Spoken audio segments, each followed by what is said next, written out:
మనకి ఈరోజు madam విజయకోట madam క్లాస్కి ఆల్రెడీ వచ్చారు.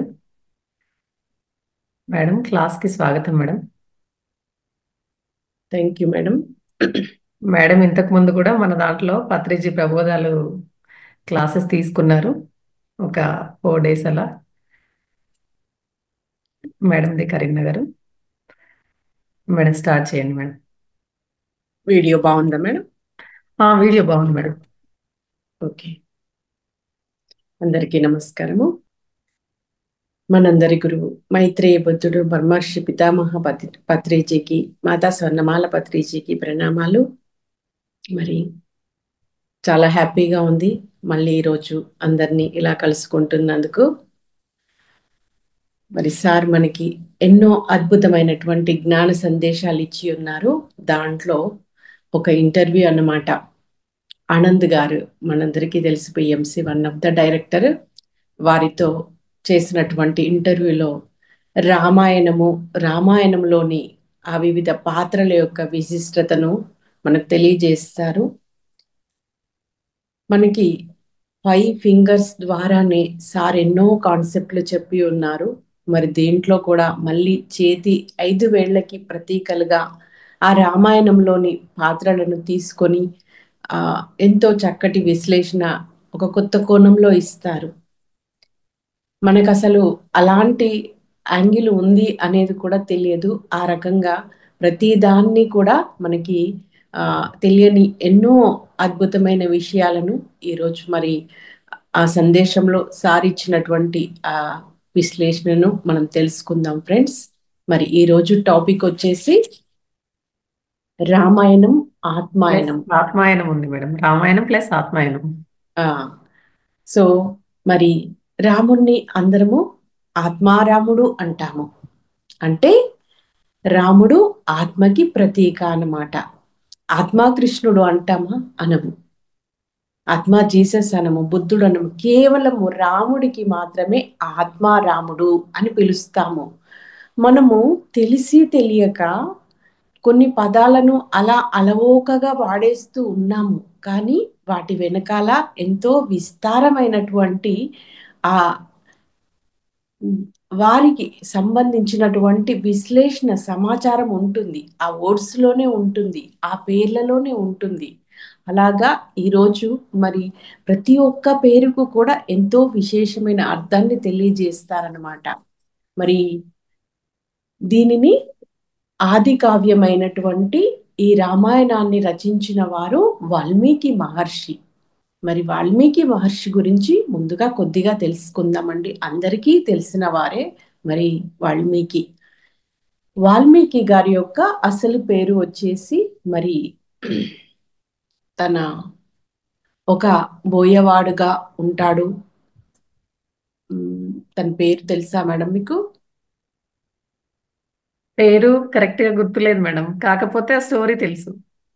ఓకే, సో తను మరి ఎలా ఒక బోయవాడు దొంగగా ఉన్నటువంటి అతను ఎలా మరి ఋషి అయ్యాడు, మహారుషి అయ్యాడు అంటే తను చేసింది ఒక 3 సంవత్సరాలు మరి నారద మహర్షి దగ్గర నుండి తను ధ్యాన పద్ధతి నేర్చుకున్నాడు, ధ్యానం చేశాడు.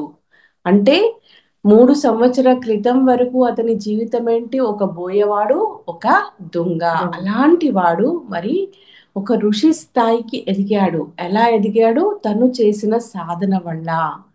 వల్మీకము అంటే పుట్ట అన్నమాట. తను చేస్తున్న సాధనలో తను అంత డెడికేషన్తో అన్ని నిద్రాహారాలు మర్చిపోయి చేయడం వల్ల ఒక పుట్ట పెరిగింది.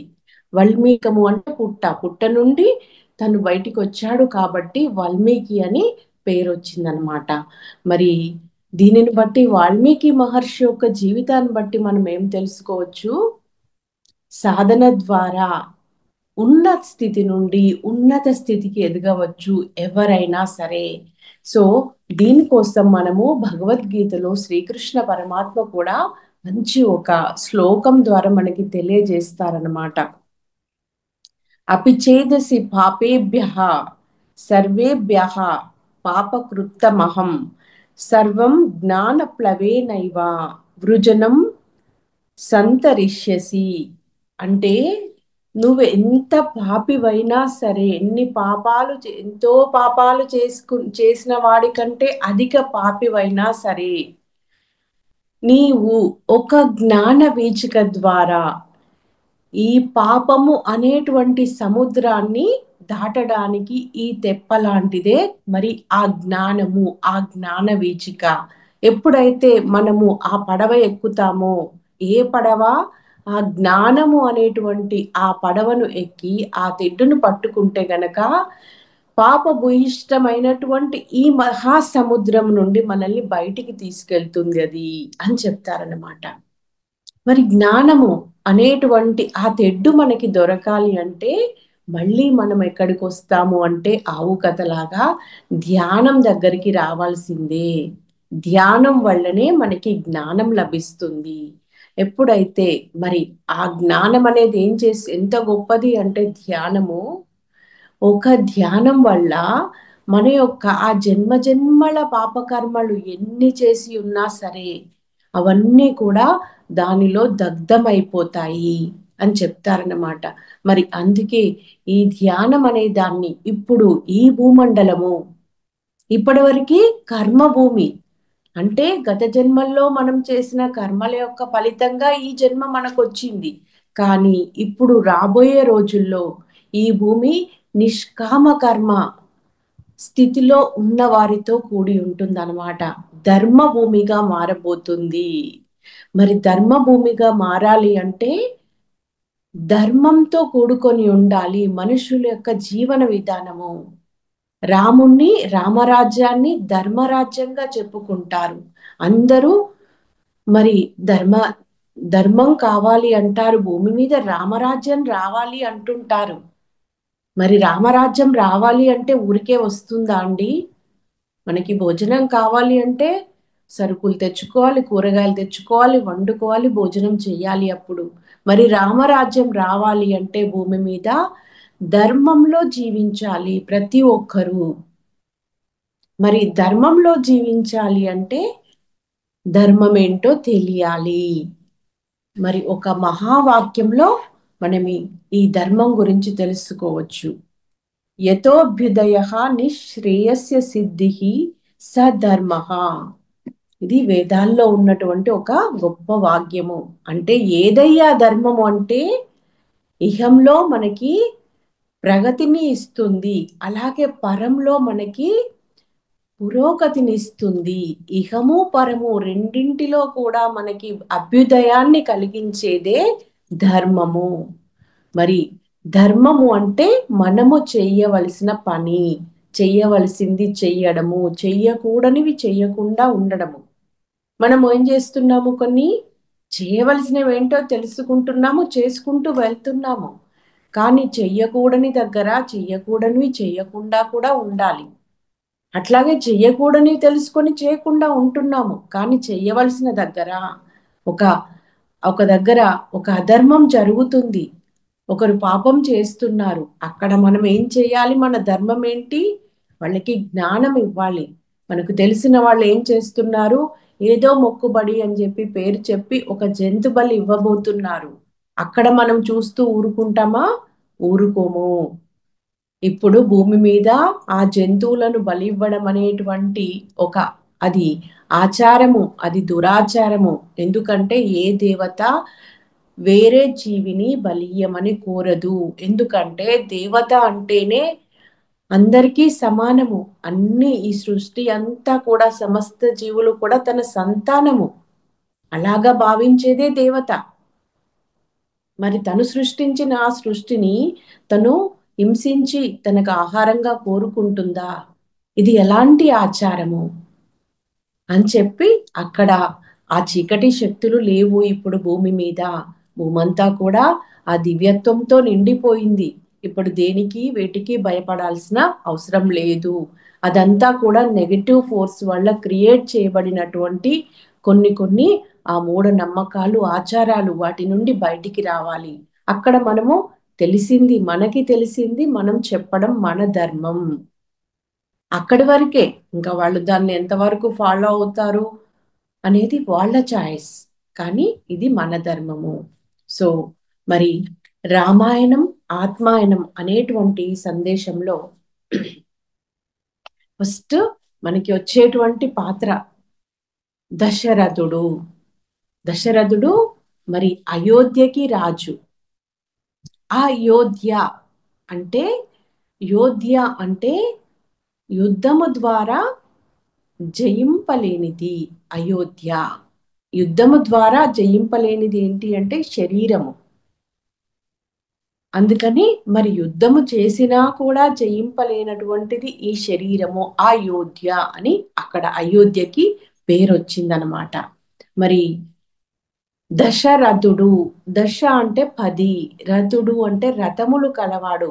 మనమేమనుకుంటాము, రథములు అంటే రథములే అనుకుంటాము. కానీ ఇక్కడ దశరథుడు అంటే 10 ఇంద్రియాలతో కూడుకున్నవాడు. 5 జ్ఞానేంద్రియాలు, 5 కర్మేంద్రియాలు. అలాగే మరి మనకి 3 గుణాలు ఉంటాయి. తమోగుణము, రజోగుణము, సాత్విక గుణం అన్నమాట. దశరథుడికి 3 భార్యలు, కౌసల్య, సుమిత్ర, కైకేయి. కౌసల్య సాత్విక గుణానికి ప్రతీక, సుమిత్ర రజోగుణానికి ప్రతీక, కైకేయి తమో గుణానికి ప్రతీక. సుమిత్ర మరి ఏం చేసింది అక్కడ, ఇటు మధ్యలో ఉంటుంది ఆవిడ, అటు కౌసల్యతో ఉంది, ఇటు కైకేయితో ఉంది. కాబట్టి 2 పుత్రులు వచ్చారు. ఒకరు లక్ష్మణుడు, ఇంకొకరు శత్రుఘ్నుడు అనమాట.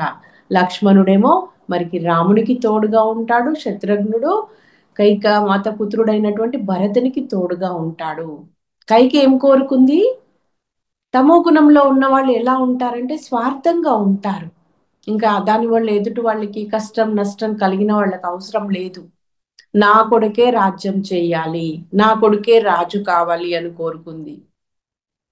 మరి కౌసల్య పుత్రుడైనటువంటి రామచంద్రుడు, కౌసల్య ఏం కోరుకుంది, అందరికీ శుభాలు కలగాలి అని కోరుకుంటుంది. తను సాత్విక గుణంలో ఉంటుందన్నమాట. అలాగా మరి సుమిత్ర రజోగుణంలో ఉంది కాబట్టి ఇలా లక్ష్మణుడు మరి శత్రుఘ్నుడు అంటే అటు తమో గుణంలో ఉన్నటువంటి ఆ పుత్రుడైనటువంటి భరతుడికి ఒకరు తోడుగా ఉన్నారు, ఇటు రాముడికి ఒకరు తోడుగా ఉన్నారు. దశరథుడి యొక్క భార్యలు 3. మరి తర్వాత మనకి వచ్చేటువంటి పాత్రలు ఇక 5 ఫింగర్స్ తో చెప్తారనమాట సారు. 1 కుంభకర్ణుడు, 2 రావణాసురుడు, 3 విభీషణుడు, 4 రాముడు, 5వది ఇక్కడ కృష్ణ పరమాత్మను చూపిస్తారు. కుంభకర్ణుడేమో శరీరానికి ప్రతీక, రావణాసురుడు మనసుకు ప్రతీక, విభీషణుడు బుద్ధికి ప్రతీక, రాముడు ఆత్మకి ప్రతీక, కృష్ణుడు సర్వాత్మ అన్నమాట. ఇక్కడ రాముడు కృష్ణుడు 2 అవతారాలు కూడా ఒకే చైతన్యం నుండి ఒకే శక్తి నుండి వచ్చినప్పటికీ కూడా రాముడు ఇక్కడ ఆత్మ వరకే ఉన్నాడు. ఎందుకంటే ఆ అవతారంలో తన జన్మ లక్ష్యానికి అనుగుణంగా తన యొక్క శక్తిని కుదించుకొని వచ్చారన్నమాట. అందుకే మరి ఆత్మకి ప్రతీకగా ఉన్నాడు. కృష్ణ పరమాత్మ వచ్చేసి జ్ఞానానికి ప్రతీక.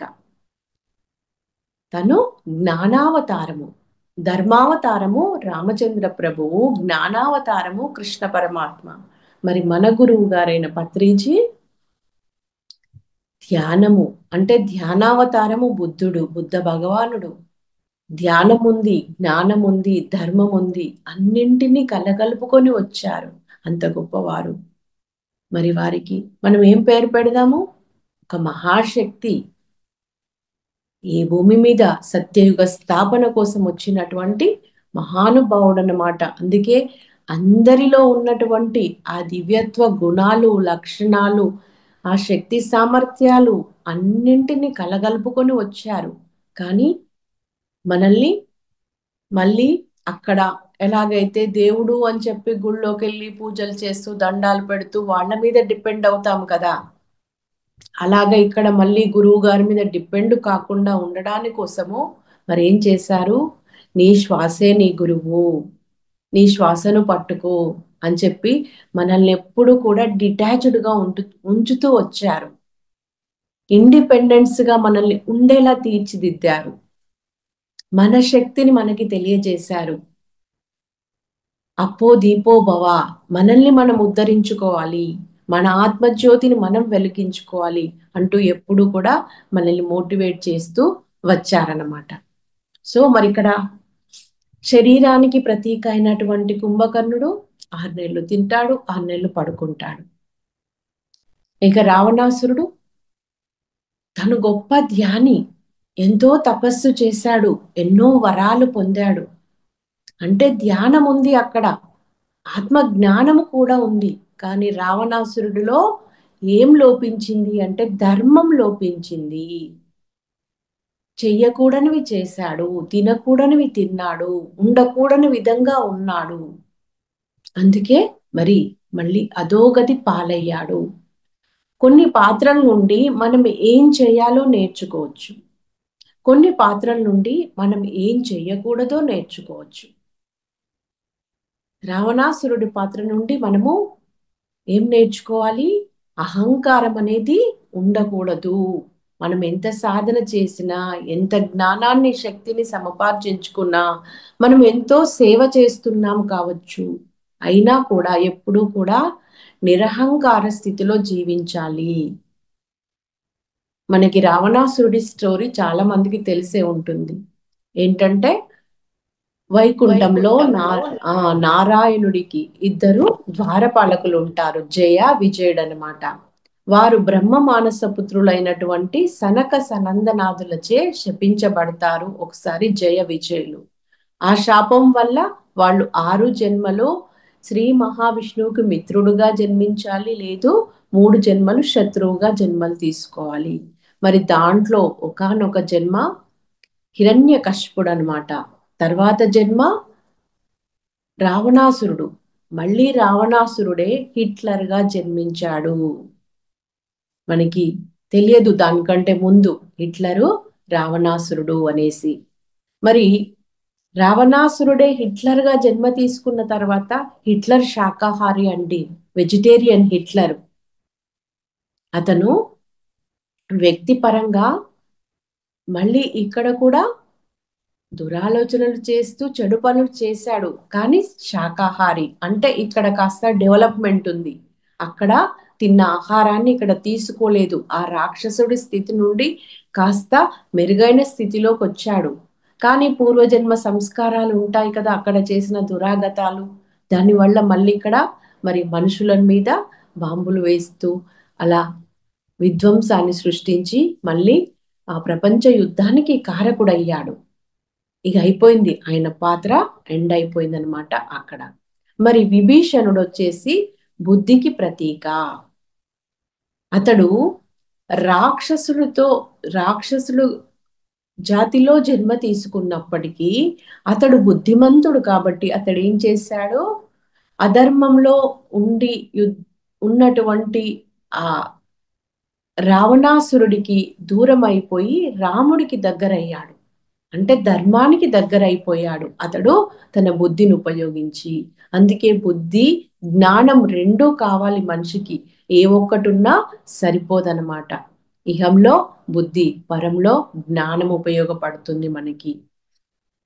ఇక రాముడు వచ్చేసి మరి ఆత్మకి ప్రతీక. మనమందరము ఆత్మస్వరూపులమని తెలుసు మనకి. మన ఆత్మలో అనంతమైన శక్తి ఉంది, జ్ఞానం ఉంది, అన్నీ ఉన్నాయి. అయితే వాటిని ఏం చేయాలి? యాక్టివేట్ చేసుకోవాలి. ఒక మర్రి విత్తనంలో మర్రి వృక్షము దాగి ఉంది, కానీ విత్తనమే వృక్షం కాదు కదా. మరి విత్తనము వృక్షంగా మారాలి అంటే దానికి ఎంతో సమయం అవసరం అవుతుంది, సాధన అవసరం అవుతుంది. అలాగా మరి మనం కూడా ఆ రాముడిలాగా ఆత్మస్థితికి చేరుకోవాలి అంటే మరి మనం చేస్తున్న ఈ ధ్యానము, ఈ జ్ఞాన సముపార్జన, ఇదంతా కూడా మనకెంతో ఉపయోగపడుతుందన్నమాట. సో మరి ఇందులో ఇంకొక అద్భుతమైనటువంటి క్యారెక్టర్ పాత్ర వచ్చేసి హనుమ. మరి హనుమకి ముందు మనం సీతమ్మ తల్లిని గురించి తెలుసుకుందామండి. దీంట్లో అడుగుతారు సీత పాత్ర ఏమిటి, సీత విశేషం ఏమిటి అని. సీతమ్మ సాక్షాత్తు ప్రకృతి మాత. ఆ ప్రకృతి ఒక రూపాన్ని తీసుకొని భూమి మీదకి వచ్చింది. సీతమ్మ తల్లి తనను ఎవరు అయోనిజ అంటే ఏ తల్లి గర్భం ద్వారా కాకుండా వచ్చిన వాళ్ళని అయోనిజ అంటారు.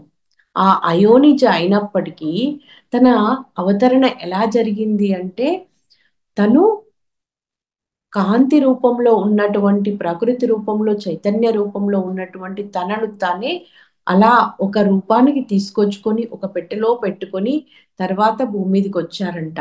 మళ్ళీ తను అవతరణ చాలించిన సమయంలో కూడా తను విస్ఫోటనం చెందిపోయింది, మళ్ళీ ప్రకృతిలో కలిసిపోయిందనమాట. అలాంటి ఒక గొప్ప యోగ స్థితిలో ఉన్నవారే మరి మనకి సీతమాత. సీతమ్మ తల్లి జన్మ తీసుకునే దానికంటే ముందే 18 సంవత్సరాలు తపస్సు చేశారంట. ఆ తపోశక్తి వల్ల మరి తను ఎంతో సాధించారు. మనకి రామాయణంలో ఇదివరకైతే రాముడి యొక్క విశిష్టత చూపించారు, కానీ మనకి ఈ untold story of Sita, Deena Merriam గారు రాసినటువంటి సీతాయనం బుక్ ద్వారా మాత్రమే మనకి సీతమ్మ వారి యొక్క విశిష్టత తెలిసి వచ్చిందనమాట. సీత ఎవరు? ఆత్మ యొక్క శక్తి. మరి మనం ఆత్మను, రాముణ్ణి పొందాలి అంటే ఫస్ట్ సీతమ్మను పట్టుకోవాలి, ఆ శక్తిని పొందాలి. మరి దానికి మార్గమే హనుమ. హనుమ ఎవరు? వాయుపుత్రుడు, పవనపుత్రుడు. ఆ శ్వాస మీద ధ్యాస అనేటువంటి ఆ వారధిని పట్టుకోవాలి మనము. వాయుపుత్రులం కావాలి, పవనపుత్రులం కావాలి. అప్పుడేమొస్తుంది మనకి? అంజనం వస్తుంది, తాడై వస్తుంది, శక్తి వస్తుంది, అంటే సీతమ్మ తల్లి వస్తుంది. ఇక్కడ ఆత్మ వేరు, శక్తి వేరు కాదు, రెండు ఒక్కటే, కలిసే ఉంటాయి. కానీ మనం అలా విభజన చేసి మనం అర్థం చేసుకోవడానికి కోసం విభజిస్తూ ఉంటాం అన్నమాట. ఎప్పుడైతే మరి ఈ హనుమ అనేది ఏంటి అంటే ఇక్కడ ఆనాపానసతి, దీనికి సూచిక మరి ఈ శ్వాసపుత్రుడు హనుమ అన్నమాట. మనం ఆత్మ, మన యొక్క లక్ష్యం ఏంటి? ఆత్మను పొందడము, రాముణ్ణి చేరుకోవడము. దానికోసము సీతను పొందాలి ఫస్ట్, అంటే శక్తిని సముపార్జించుకోవాలి. మరి శక్తిని పొందడానికి మార్గం ఏంటి? శ్వాస మీద ధ్యాస, ఆనాపానసతి. అదే మరి వాయుపుత్రుడు ప్రతీక అన్నమాట. అంజనేయుడు అంటేనే ఆ శ్వాస మీద ధ్యాస అనేటువంటి ఈ ప్రక్రియకు ప్రతీక ఆంజనేయ స్వామి అన్నమాట. సో మరి సీతమ్మ తల్లి అంటే మళ్ళీ మనకి గుర్తొచ్చేటువంటి పాత్ర జనక మహారాజు. జనక మహారాజు గురించి కూడా చెప్పమని అడుగుతారన్నమాట. అతడు ఒక గొప్ప ఋషి, ఆత్మజ్ఞాని. ఈ రామరాజ్యము అనేటువంటి కాన్సెప్ట్ ఉంది కదండి, ఇది ఎక్కడి నుండి వచ్చింది అంటే జనకుడి నుండి వచ్చింది. జనకుడు దగ్గర నేర్చుకుంటాడు రాముడు ఈ రామరాజ్యము అనేటువంటి ఆ యొక్క మెలకువలన్నీ కూడా, ఎలా ప్రజలను కన్నబిడ్డల్లాగా చూసుకోవాలి. ఇదంతా కూడా మిథిలా నగరము, జనకుడు పాలించినటువంటి మిథిలా నగరంలో జనకుడు ఇవన్నీ ఫాలో అయ్యాడు. అదంతా కూడా మళ్ళీ రాముడు నేర్చుకున్నాడు. ఇది జనకుడు. దీనికి రామరాజ్యానికి మూలం ఎవరు అంటే జనక మహారాజు. ఇంకా జనక మహారాజు ఎంత గొప్పవారు అంటే స్త్రీలకి ఎంతో విలువనిచ్చేవారు, ఎంతో గౌరవం ఇచ్చేవారు. సీతమ్మ తల్లిని చిన్న పాపగా ఉన్నప్పటి నుండే ఎక్కడికంటే అక్కడికి తీసుకెళ్లేవారు, పండిత సభలకు, అన్ని రకాల ఆధ్యాత్మిక చర్చల్లో. అలాగే మరి వాళ్ళు ఎంతో మంది గురువులను కలుస్తూ ఉండేవారు. జనక మహారాజు అడవుల్లోకి వెళ్ళేవారు, అక్కడికి కూడా సీతామాతను తీసుకెళ్లేవారు. అంటే పూర్తి స్వేచ్ఛా స్వాతంత్రాలు ఇచ్చారు కాబట్టే తను అంత విశాలమైన భావాలతో అంత చక్కగా ఎదిగిందనమాట. మనకి దీనా మెరియం రాసిన బుక్ అందరూ చదవండి. ఇంకా ఎంతో అద్భుతంగా ఉంటుంది. మనకి సీతమ్మ తల్లి గురించి తెలుస్తుంది. మరి సీతమ్మ తల్లి ఇంకా అడవుల్లో మళ్ళా ఆ అశోక వనంలో ఉంటుంది కదండి. మనకి పాత రామాయణంలో ఏం చెప్తారు? అశోకవనంలో సీత దుఃఖించింది రాముడి కోసము, రావణుడు పెట్టిన హింసలు భరించలేక అని చెప్పబడింది. సార్ చెప్తారు, అది వింటుంటే నాకెందుకో లోపల అసంతృప్తిగా ఉండేది, వేదనగా ఉండేది. ఇక్కడ ఏదో లోపం ఉంది, ఇక్కడ ఏదో సరిగా లేదు అని. ఆ శోక అంటే శోకము లేనట్టిది. ఎంత అద్భుతంగా పెట్టారో చూడండి పేర్లు. అశోక అని ఎందుకు పెట్టాలి మరి అంటే అక్కడ సీతమ్మ తల్లి దుఃఖించలేదు. తనకి తెలుసు, మనకు అంతకు ముందేమో బలవంతంగా ఎత్తుకుపోయాడు అనుకున్నాము రావణాసురుడు. కానీ రావణాసురుడు వచ్చే కంటే ముందే సీతమ్మకి తెలుసు, తన ఇష్ట ప్రకారమే తను కోరుకునే వెళ్ళింది అక్కడికి. ఎవరు ఏది కోరుకుంటే వాళ్ళ జీవితంలోకి అది వస్తుంది. అక్కడికి వెళ్ళిన తర్వాత ఫస్ట్ వాళ్ళు ఇచ్చినటువంటి ఒక పానీయం సేవిస్తుందంట సీతమ్మ. వాళ్ళు ఏం చేస్తారు దాంట్లో, వాళ్ళ యొక్క ఆ రాక్షస ప్రవృత్తి అంతా దానికి ఆ పానీయంలో మిళితమైపోయింది. సో దానివల్ల తను కొంత సమయము వేరే స్థితిలో ఉండిపోయింది. అప్పుడు అర్థమైంది తనకి. పార్వతి మాత వచ్చి, అమ్మా తల్లి నువ్వు ఇచ్చే ఏ ఆహారము తీసుకోవద్దు, అది రాక్షసులు వండిన ఆహారము, వాళ్ళ గుణం ఉంటుంది, వాళ్ళ శక్తి ఉంటుంది అందులో, అది నీకు పనికి రాదు అని చెప్పి అమృతం ఇస్తుంది. సీతమ్మ తల్లి సంవత్సర కాలం పాటు అశోకవనంలో భోజనం చేయలేదు, నీరు కూడా తాగలేదు, నిరంతరం ధ్యానంలో ఉన్నారు. ఎందుకంటే తనకు వాళ్ళతో పని లేదు అక్కడ. ఎందుకు బయటకు చూస్తుంది, వాళ్ళతో మాట్లాడుతుంది, తన ఎనర్జీని ఎందుకు వేస్ట్ చేసుకుంటుంది? ఇప్పుడు మనం చూడండి, ధ్యానంలోకి వచ్చాక ఏదన్నా పని ఉంటే పని చేసుకుంటాము, లేదంటే హాయిగా చక్కగా కళ్ళు మూసుకొని కూర్చొని మన సాధనలో మనం ఉంటాము, అవసరమైతేనే మాట్లాడతాము. అలాగా మరి సీతమ్మ వారు అక్కడ 1 year కూడా ధ్యానంలో ఉన్నారు, తపస్సులో ఉన్నారు. మళ్ళీ రాముడు వచ్చిన తర్వాత ఆ ఎనర్జీ అంతా కూడా ఆ యుద్ధ సమయంలో తను కనెక్ట్ చేశారు. అంతేకాకుండా మరి యుద్ధానికి ముందు రాముడు రావణుడు దగ్గరికి వెళ్తాడంట. అప్పుడు రావణుడు బ్లెస్ చేస్తాడంట రాముణ్ణి, విజయోస్తు.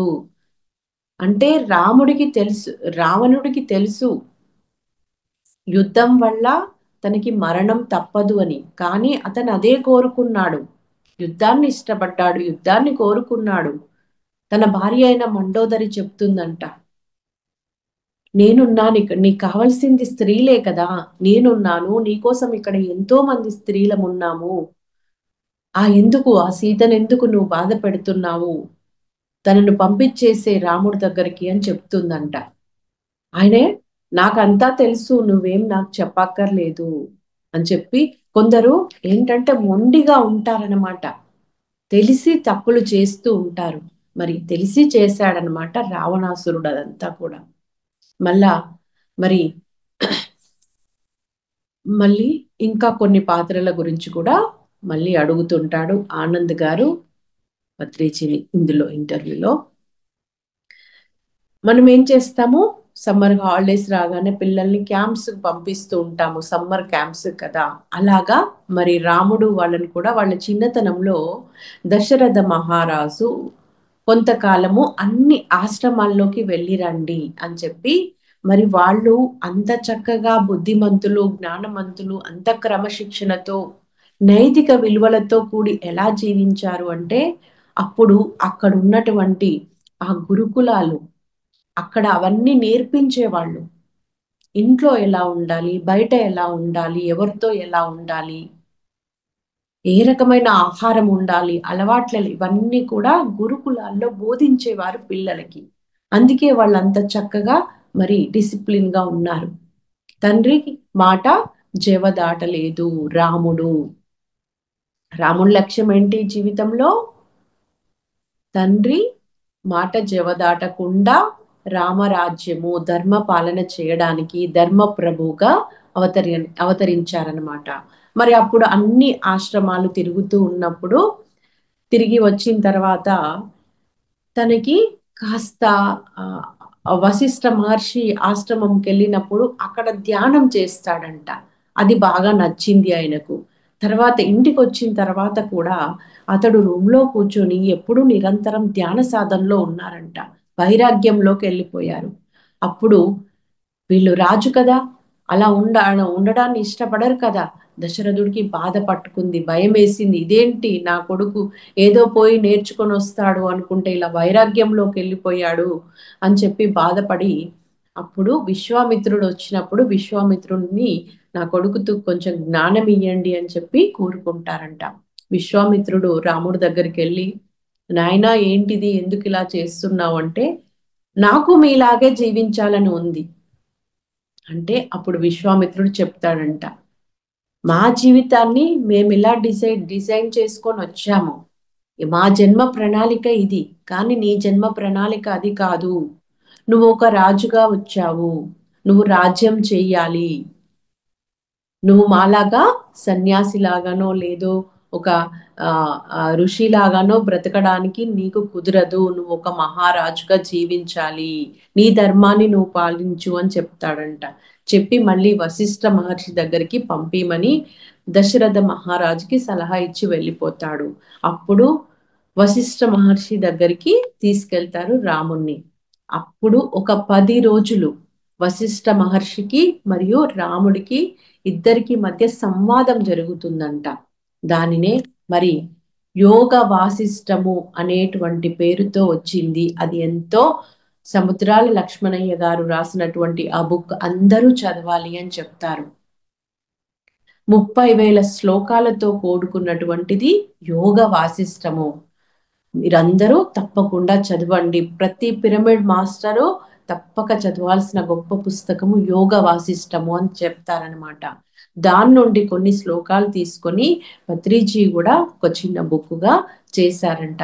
మరి మనం కొంచెం కొంచెం ధ్యాన జగత్ మాసపత్రికలో ఆ యోగ వాసిష్టము చదివాము, కానీ ఇంకా పరిపూర్ణంగా మనం కూడా ఆ బుక్ చదవాల్సి ఉంది అన్నమాట. ఎప్పుడైతే మరి వశిష్ఠుడి దగ్గరికి వెళ్ళిన తర్వాత అక్కడ వశిష్ఠుడు చేసిన జ్ఞానబోధ వల్ల తిరిగి మరి ఆ ఆ వైరాగ్యం నుండి బయటికి వచ్చేసి తన యొక్క ధర్మాన్ని తను పాటిస్తాడనమాట. సో ఇక్కడ ఇంకొక పాత్ర, విశ్వామిత్రుడి పాత్రను గురించి కూడా అడుగుతారనమాట. విశ్వామిత్రుడు ఫస్ట్ బేసికల్లీ రాజు. తను ఒకసారి వశిష్ఠ మహర్షి ఆశ్రమానికి వెళ్ళినప్పుడు అక్కడ వారు వేలాది మందికి వారి యొక్క సైన్యానికి వారికి ఆతిథ్యం ఇస్తారనమాట. విశ్వామిత్రుడికి వశిష్ఠ మహర్షి ఎలా ఇచ్చారు అంటే, తన దగ్గర ఒక గోవు ఉంటుంది. ఆ గోవు కల్ప వృక్షం లాంటిది అనమాట, కామధేను. అది అడిగినవన్నీ ఇస్తుంటాది. అప్పుడు దాన్ని చూసిన తర్వాత ఈయనకి కోరిక కలిగింది, ఈ గోవు నా దగ్గర ఉంటే బాగుంటుంది అని. అతడు ఇవ్వలేదు. ఇవ్వకపోతే బలవంతంగా తీసుకెళ్తాడు. కానీ ఆ గోవు తిరిగి మళ్ళీ వశిష్ఠ మహర్షి దగ్గరికే వస్తుంది. అప్పుడు ఆలోచిస్తాడు, ఇది నా దగ్గర ఎందుకు ఉండలేకపోయింది, నా దగ్గర లేనిది వశిష్ఠ మహర్షి దగ్గర ఏముంది అని ఆలోచించి, ఓహో అతను అప్పటికే బ్రహ్మర్షి అయినాడు, ఓహో అతనికి బ్రహ్మర్షి ఆ ఆ స్థితిలో ఉన్నాడు, అది నేను కూడా పొందాలి అని చెప్పి తపస్సు స్టార్ట్ చేస్తాడు. 1000 ఏండ్లు ధ్యానం చేస్తాడు. ధ్యానం యొక్క తీవ్ర రూపమే తపస్సు. తపస్సు చేసిన తర్వాత కొంతకాలానికి ఏమైంది, మేనక వచ్చిందనమాట. మేనక వచ్చినప్పుడు ఆయన ఏం చేస్తాడు, మరి ఆమెను పెళ్లి చేసుకుంటాడు. వాళ్ళిద్దరికీ సంతానం కలుగుతుంది, శకుంతల. సో ఇక్కడ క్వశ్చన్ వేస్తారు, ఆయన చేసింది తప్ప రైటా, అలా తపస్సు చేసుకునేవాడు చేసుకోకుండా అలా పెళ్లి చేసుకోవడం ఏంటి అని. ఇక్కడ సార్ ఏం చెప్తారంటే, ఆయన చేసింది కరెక్టే. కామి గాని వాడు మోక్షగామి కాలేడు. అంటే లోపల కోరికలు పెట్టుకొని నేను బ్రహ్మర్షిని కావాలి, రాజర్షిని కావాలి అంటే ఎలా అవుతాడు. ఇక్కడ మరి సదానంద యోగి గారు, మన గురువు గారి యొక్క గురువు గారైన సదానంద యోగి గారి వాక్యాలు చెప్తారనమాట. ఏది కోరరాదు, కోరక వస్తే కాదనరాదు, వస్తే వస్తుందని సంబరపడరాదు, పోతే పోతుందని బాధపడరాదు. వస్తే రాని, ఉంటే ఉండని, పోతే పోని. విశ్వామిత్రుడు కోరుకున్నాడా? నాకు మేనక కావాలి, ఒక స్త్రీ కావాలని కోరుకోలేదు. తను కోరకుండా తన జీవితంలోకి వచ్చిన దాన్ని తను ఏం చేశాడు? స్వీకరించాడు, అంగీకరించాడు, పెళ్లి చేసుకున్నాడు, చక్కగా ఎంజాయ్ చేశాడు. మళ్ళీ ఆమె వచ్చిన పని అయిపోగానే తను వెళ్ళిపోతుంటే బాధపడ్డాడా? బాధపడలేదు. పోతే పోని. అంటే తను వచ్చిన ముందు ఎలా ఉన్నాడో మళ్ళీ తను వెళ్ళిపోయిన తర్వాత కూడా అలాగే ఉన్నాడనమాట. అలా ఉండాలి మనం కూడా. అంటే ఉన్నదున్నట్టుగా మన జీవితంలోకి వచ్చే ప్రతి దాన్ని మనం అంగీకరించాలి, యాక్సెప్ట్ చెయ్యాలి. న్యాచురల్ గా మన జీవితంలోకి ఏది ఇస్తుందో, నేచర్ ఏది ఇస్తుందో దాన్ని ఇస్తే ఓకే, ఇయ్యకపోయినా ఓకే. అలాగా ఉండాలి. మరి విశ్వామిత్రుడు కూడా అలా చేసి మళ్ళీ తపస్సు చేసి తను కూడా బ్రహ్మర్షి అయినాడనమాట. అంటే పట్టుదల ఎక్కడా వదిలిపెట్టలేదు తను. నేను బ్రహ్మర్షిని కావాలి అనేటువంటి ఆ పట్టును ఎక్కడ సడలించలేదు. అందుకే చెప్తారు కదా, పట్టు పట్టరాదు, పట్టి విడువరాదు, పట్టి విడుచుట కంటే పడి చచ్చుట మేలు, విశ్వదాభిరామ వినురవేమ. ఎప్పుడూ కూడా అలాగే ఉండాలి. మరి మనం కూడా అందరూ చేస్తున్నారు ధ్యానం అంట, మెడిటేషన్ అంట అని చెప్పి ఒక్కరోజు వెళ్ళి 2 రోజులు వెళ్ళి 3వ రోజు మానేస్తారు చాలా మంది. కానీ వాళ్ళే మిస్ అయిపోతారు. ఏదైనా కూడా దాన్ని పూర్తిగా పరిపూర్ణంగా తెలుసుకోవాలన్నమాట ఇక్కడ. సో అలా విశ్వామిత్రుడి పాత్ర కూడా ఎంతో గొప్పది అని చెప్తారన్నట్టు. ఇంకా ఎంత టైం ఉంది మేడం?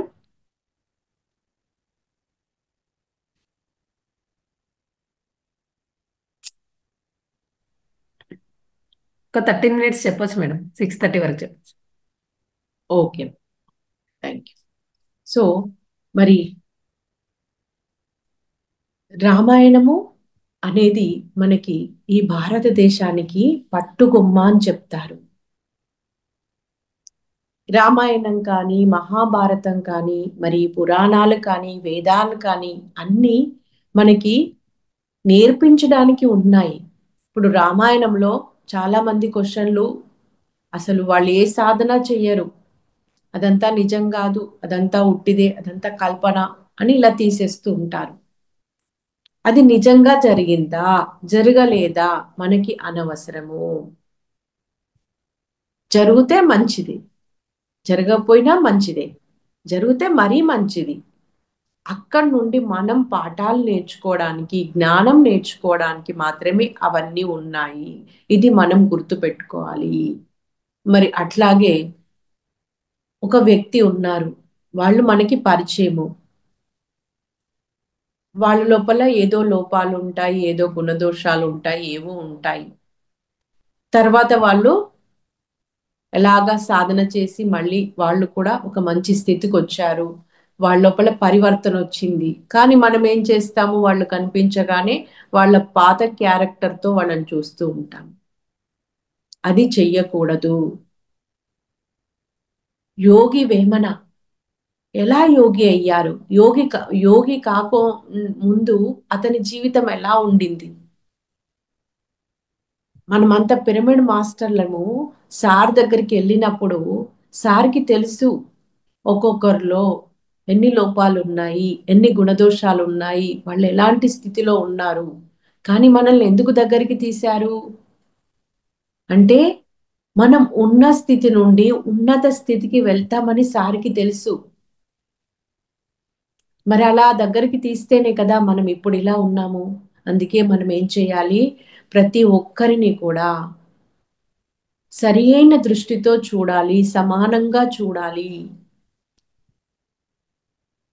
తప్పులు చేయడం అనేది సహజము. చిన్నపిల్లలు నడక నేర్చుకుంటున్నారు. నడక నేర్చుకుంటున్నప్పుడు తప్పటడుగులు పడడం అనేది సహజమే కదా. అట్లాగే మరి సంగీతం నేర్చుకుంటున్నాము. సంగీతం నేర్చుకునేటప్పుడు అపస్వరాలు రావడం అనేది సహజమే. అలాగా భూమి మీద ఎక్కడా తప్పు లేదు, ఎక్కడా ఒప్పు లేదు, మంచి లేదు, చెడు లేదు. అంతా కూడా నేర్చుకోవడమే ఉంది, పంచుకోవడమే ఉంది. మనము తెలియంది తెలుసుకోవాలి, తెలుసుకున్న దాన్ని ఆచరించాలి, ఆచరించిన దాన్ని ఇతరులకి పంచాలి, ఇతరులకి చెప్పాలి. అక్కడి వరకే మన పని. తెలియంది తెలుసుకుంటూ, తెలిసిన దాన్ని ఆచరిస్తూ ఇతరులకి తెలియజేయాలి. ఇది మరి ఇంకా రామరాజ్యంలో రాముడు ఎందుకు అలా గొప్పవాడయ్యాడు, అంతా రామరాజ్యం ఎందుకు కావాలని కోరుకుంటున్నారు? రాముడు ఏం చేశాడంటే మిథిలా నగరంలో జనక మహారాజు నుండి ఆ మెలకువలు, ఆ రాజ్యపాలన ఎలా చెయ్యాలి అనేటువంటి అదంతా కూడా నేర్చుకొని వచ్చి ఇక్కడ అయోధ్యలో ఇంప్లిమెంట్ చేశారు. అది భూమండలం అంతా స్ప్రెడ్ అయింది. రాముడు త్రేతాయుగం నాటివాడు. అంటే కొన్ని యుగాల తర్వాత కూడా ఇప్పటికీ మనము వాళ్ళని గుర్తు చేసుకుంటున్నాము, వాళ్ళ మార్గంలో ప్రయాణం చేస్తున్నాము. అలాంటి ఒక జీవన విధానం కావాలి అని కోరుకుంటున్నామంటే వాళ్ళు ఎంతగా దానిని మరి ఇంప్లిమెంట్ చేసి ఉంటారు, ఆచరించి ఉంటారు. రాముడు కూడా మరి స్త్రీకి ఎంతో గౌరవం ఇచ్చేవాడు, ఎంతో విలువనిచ్చేవాడు. సీతమ్మ తల్లికి పూర్తిగా తన యొక్క వ్యక్తిత్వాన్ని ఎంతో గౌరవించేవాడు. మరి ఇప్పుడు ఈ భూమి మీద సార్ చెప్తారు, ఇదివరకు మేల్ డామినేషన్ ఉండేది, అంటే పురుషాధిక్య సమాజము. అది పోయి అంటే ఇప్పుడు స్త్రీ ఆధిక్యత వస్తుందని కాదు, సమానత్వం వస్తుంది ఇక్కడ. అందరూ దేహస్థితిని దాటి, మనోస్థితిని దాటి ఆత్మస్థితిలో జీవించడం అనేది జరుగుతుంది. ఆత్మకి స్త్రీ పురుష భేదాలు లేవు, ఏకత్వ స్థితిలో జీవించడం అనేది జరుగుతుంది. మరి అలా జీవించిన వారే మరి పత్రిజీ.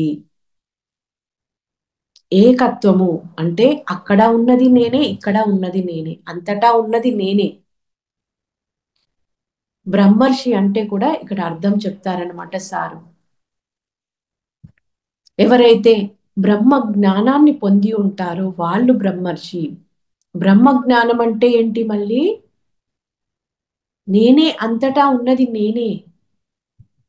మరి అంతటా ఉన్నది నేనే అయినప్పుడు మనం లోపాలు ఎంచుతామా, తప్పులు పడతామా? అంటే మన మన పని ఉన్నట్టయితే, మన బాధ్యత ఎక్కడైనా ఉన్నట్టయితే మనం సరిచేయాల్సింది ఉంటే చేస్తాము. అక్కడ మన పాత్రను మనం నిర్వహిస్తాము. అక్కడి వరకే. మళ్ళీ ఆ దృష్టికోణం వేరుగా ఉంటుంది.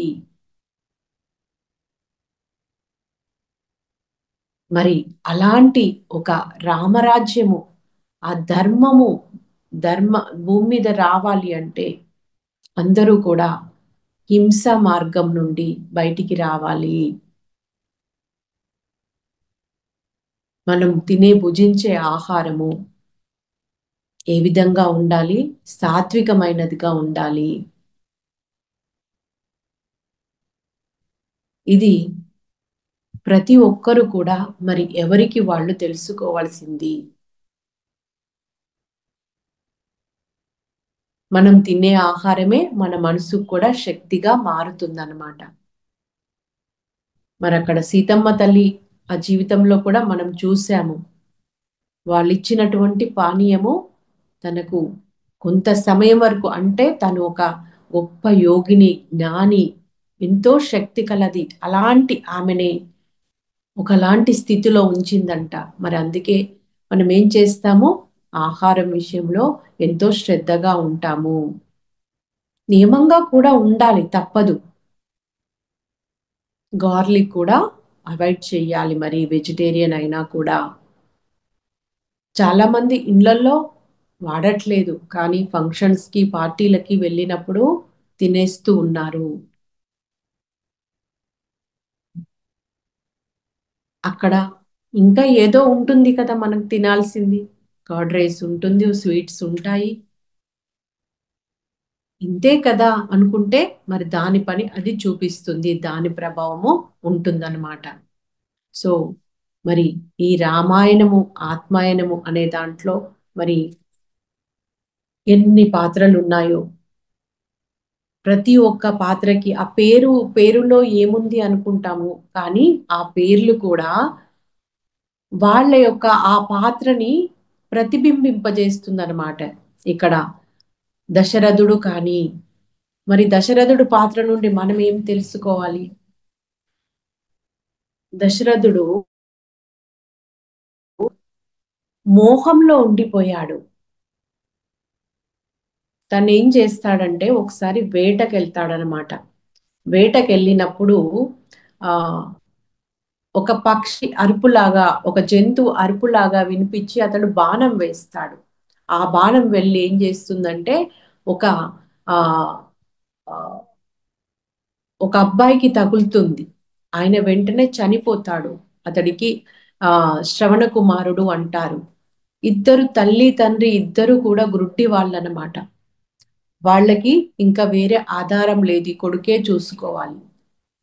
అప్పుడు ఆయన దగ్గరికి వెళ్ళి చూసేసరికి అయ్యో నేను ఎంత పని చేశాను అనుకొని ఆ తల్లిదండ్రుల దగ్గరికి వెళ్తాడు. వెళ్ళి ఇది జరిగింది అని చెప్పగానే వాళ్ళు శాపం ఇస్తారన్నమాట. నువ్వు కూడా పుత్రశోకంతో మరణిస్తావు అని చెప్పి శాపం ఇచ్చి వెంటనే చనిపోతారు వాళ్ళు. ఆ శాపము యొక్క భయం ఉంటుంది ఆయన లోపల. అందుకే రాముడి పట్ల ఆయన మోహంలో ఉండిపోయాడు. రాముడు వనవాసానికి వెళ్తే కూడా అతడు ఇష్టపడలేదు. అందుకే ఆ మోహం ఏం చేసిందంటే చివరికి ఆయనను మరణానికి దగ్గర చేసింది, చావుకు దగ్గర చేసింది. ఇంకా తను బ్రతకలేకపోయాడనమాట. జీవితాన్నే కోల్పోయాడు దశరథుడు మోహం వల్ల. రాముడి పట్ల ప్రేమ కాదది, మోహం. ప్రేమ వేరే, మోహం వేరే అండి. ప్రేమ ఏం చేస్తుంది? ఉన్నది ఉన్నట్టుగా అంగీకరిస్తుంది ప్రతిదాన్ని. వాళ్ళ మంచి కోరుకుంటుంది, కానీ ఆశ పడదు. ఎక్స్పెక్టేషన్ అనేది ఉండకూడదు. ఆశించడం వల్ల ఏమవుతుంది అంటే మనం ఎక్స్పెక్ట్ చేసింది, మనం ఆశించింది మన జీవితంలోకి రాకపోతే మనకి దుఃఖం ఉంటుంది, బాధ ఉంటుంది, దానివల్ల కోపం వస్తుంది.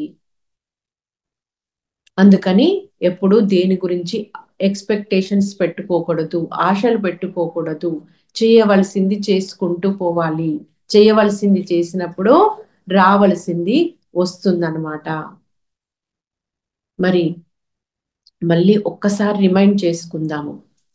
మనకి ఈ 5 వేళ్లతో సారు ఎన్నో అద్భుతమైన కాన్సెప్ట్లు ఇచ్చారు. దాంట్లో ఈరోజు ఇచ్చింది ఈ 5 వేళ్లలో మొదటిది కుంభకర్ణుడు శరీరానికి ప్రతీక, రెండవది రావణాసురుడు మనసుకు ప్రతీక, మూడవది విభీషణుడు బుద్ధికి ప్రతీక, 4 రాముడు ఆత్మకి ప్రతీక, 5వది మరి శ్రీకృష్ణ పరమాత్మ సర్వాత్మకి ప్రతీక.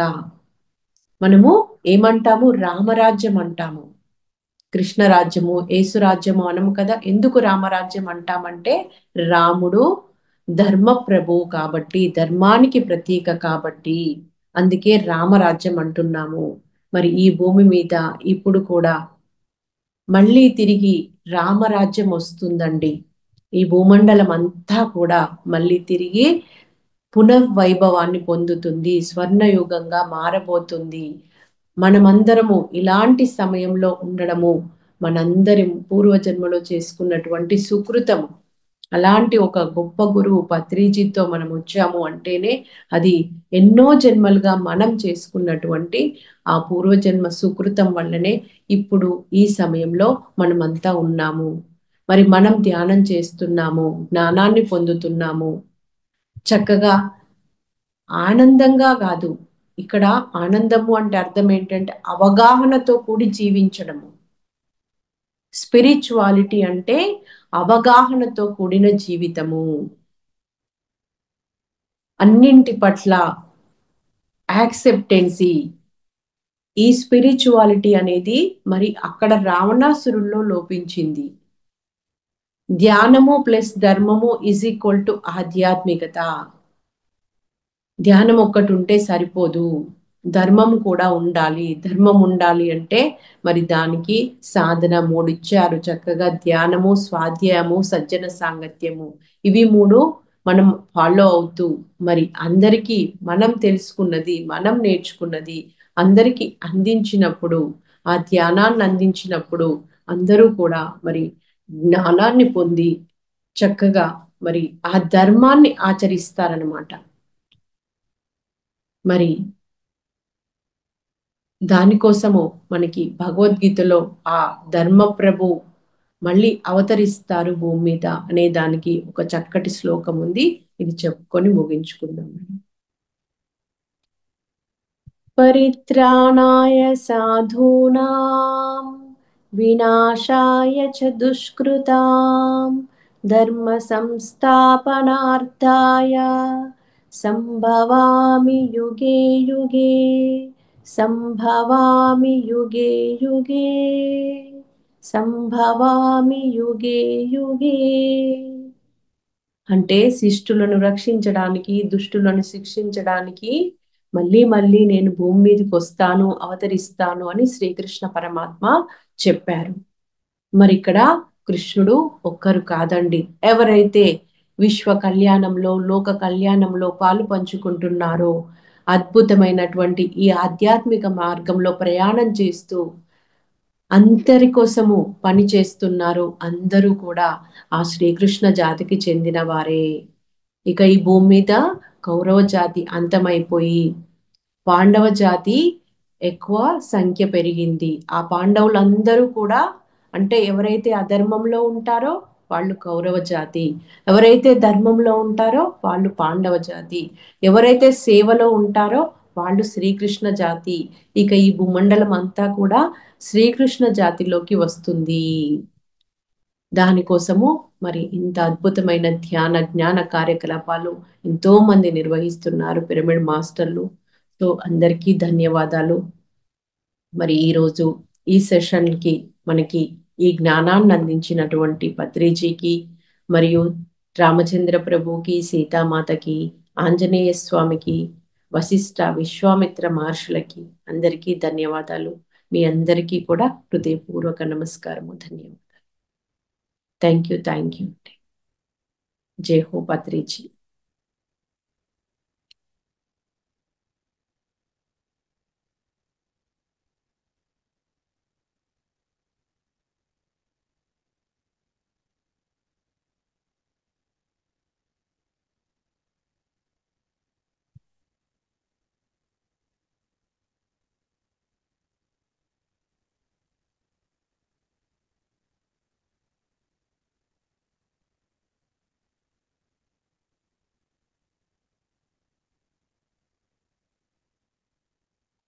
ఉన్నారా మేడం?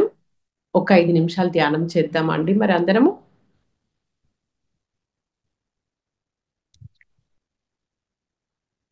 కళ్ళజోళ్ళు ఉంటే తీసి పక్కన పెడదాము. కాళ్ళు 2 క్రాస్ చేసుకుందాము. కళ్ళు 2 మూసుకుందాము. కాళ్ళు క్రాస్ చేసుకోవడం ద్వారా 10% శక్తి, చేతుల్లో వేళ్ళల్లో వేలు పెట్టుకోవడం ద్వారా 10% శక్తి, కళ్ళు మూసుకోవడం ద్వారా 80% శక్తి ఆదా అవుతుంది. ఆ సీతారామచంద్ర ప్రభులు, హనుమంతుడు, ఆ సప్త ఋషులు అందరి యొక్క ఎనర్జీస్తో, పత్రిజీ యొక్క ఎనర్జీస్తో కనెక్ట్ అయ్యి చక్కగా ఒక 5 నిమిషాలు శ్వాస మీద ధ్యాస.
ఆలోచనలు వస్తే కట్ చేస్తూ తిరిగి శ్వాసని గమనించాలి.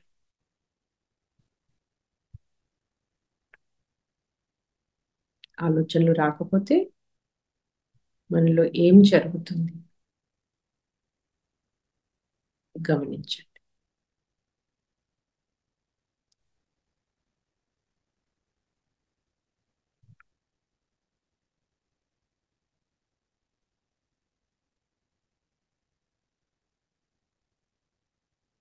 Last 1 minute.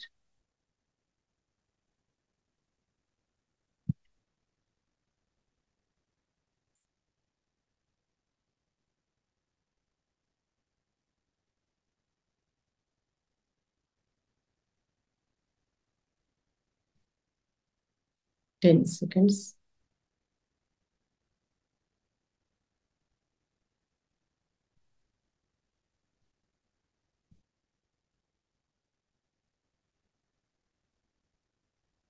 ఫ్రెండ్స్, మన చేతుల్ని కళ్ళ మీద పొర్లించుకున్నాము. 5, 4, 3, 2, 1, 0. నెమ్మదిగా నిదానంగా కళ్ళు తెరుతాం.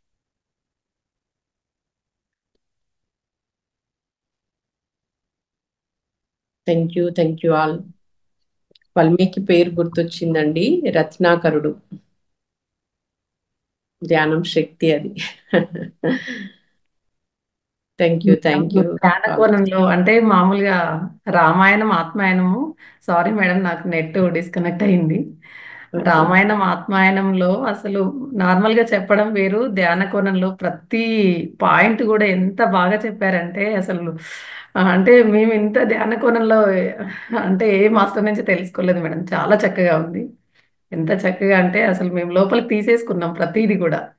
ప్రతి ఒక్కరి ఇప్పుడు 5 వేళ్ళు 5 ఫింగర్సే కాకుండా ఇంకా మిగిలింది సీతామాత గురించి, హనుమ గురించి, వీళ్ళందరి గురించి కూడా ఎంత చక్కగా అంటే చాలా చక్కగా వివరించారు మేడం. అంటే వాళ్ళందరూ కూడా ధ్యాన కోణంలో మనం ధ్యానం చేస్తే ఆ సాధన ద్వారా సీతమ్మ తల్లి ద్వారా శక్తిని తీసుకుంటాము. హనుమ అంటే మనము అదే ధ్యాన సాధన చేస్తే వాయుపుత్రుడు కదా, వాయువుని శ్వాసను తీసుకొని సీత సీతమ్మ తల్లి అంటే శక్తిని తీసుకుంటాము, ప్రకృతి మాత కాబట్టి మళ్ళీ అప్పుడైతే రామతత్వాన్ని ధర్మాన్ని చేరుకుంటామని ఎంత చక్కగా వివరించారు మేడం.